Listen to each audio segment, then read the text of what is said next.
Hello everyone. In this video I'm going to be showing you a few painting techniques that I think will be really helpful for you all in the painting studio. I've prepared myself a drawing here that I'll paint. To get myself started, I drew out in pencil very lightly my idea.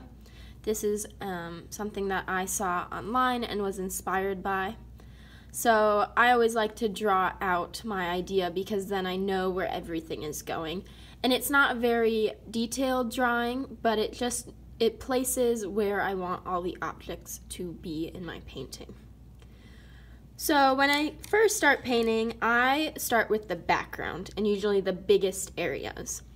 Starting with the background and then moving forward will help you keep everything really crystal clear, and if you make a mistake, you can go over it later with some more paint. So the first part that I will paint is the sky because it's furthest away and it's a pretty big area. Once I paint the sky, I can go back and add more detail. So if I want white clouds in the sky, that can be added after I have my blue color down.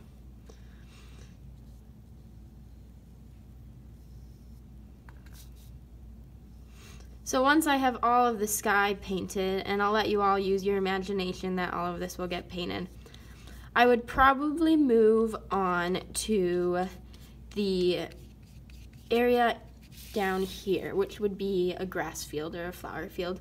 So I would paint all of this then with green, just as the base background color. After that, I could go over it with other greens, or if I plan to add flowers, that would be the time to add flowers. The next part is these mountains. So for the mountains, I have 3 layers here, and this furthest layer is furthest away in the distance. So it's supposed to look really far away. A way of doing that is using what's called tints, and a tint is a color mixed with white.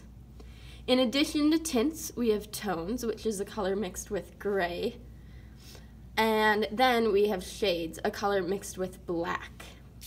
So, for example, I'll take some yellow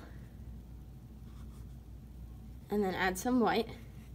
So this here is a tint of yellow. So that's yellow and white. A tone would be then a little bit of yellow and then some gray.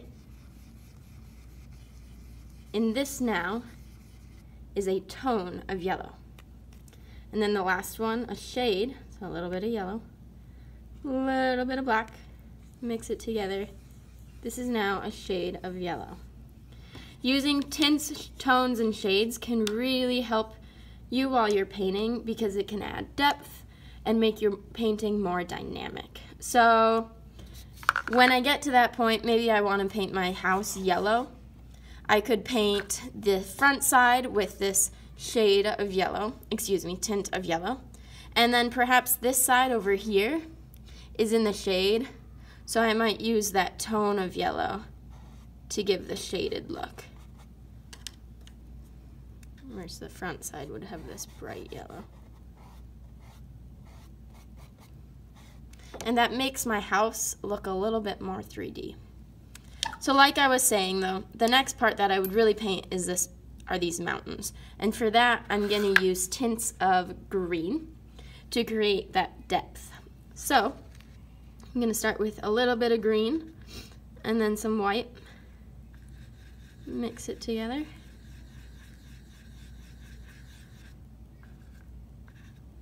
This will be the color of my furthest away mountain or hill.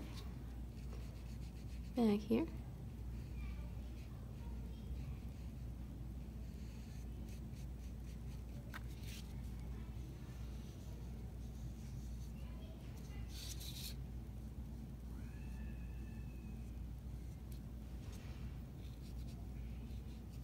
Okay.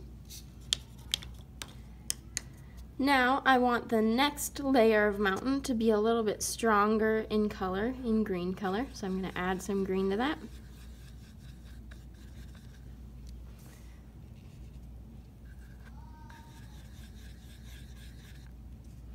What I'm doing here is also called atmospheric perspective.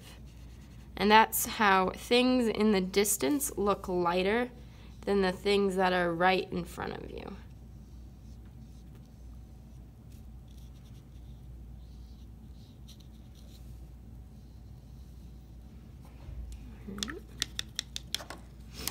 And then for the last layer of hills, I'm going to use the green that is not mixed with white. So that'll be the strongest in green color.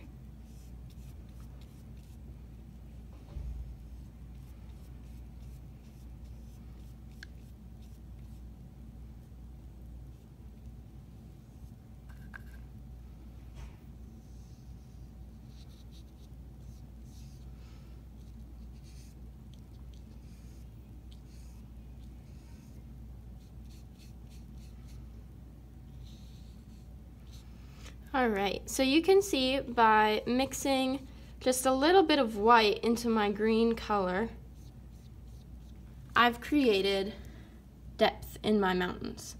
So this layer here looks furthest away and it's lightest in color.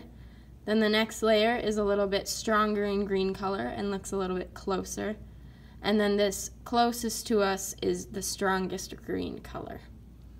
So that's one way of using tints. Alright, and so then if I were continuing this painting, I would paint the rest of the house and the trees right here. And then I have blocks, all those blocks of colors. Over top of that, I would probably add details. So I would add maybe some windows to my house, add some more color to the trees to show their 3D-ness, or add some color and flowers to the field in the front. So those are some painting techniques for you all to use. I hope this helps. Thanks for watching.